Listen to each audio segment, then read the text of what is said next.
жеріне жоңғарлар жан-жақтан көз тігіп жойған шапқыншылықтар жасайды.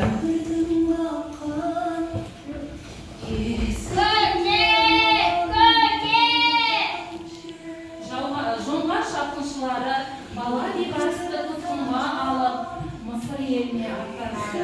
Сол жерде оны құлдыққа сатып, келесі әміршісіне береді.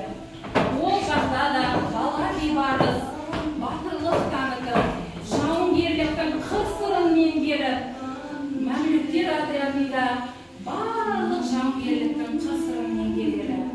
Сол кездегі жоңғар шапқыншылығында олар мәмлүктер отряды қаншама жойқын шапқыншылықтарда жеңіске жетеді. Өзінің батырлығымен, өзінің ержүректігімен, өзінің ақылдылығымен бейбарыс Мысыр сұлтаны атанады.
Туған жер, мен қуатты елдің сұлтаны болсам да, жырақта жүрсем де, сені есімнен бір күнде шығарған емеспін.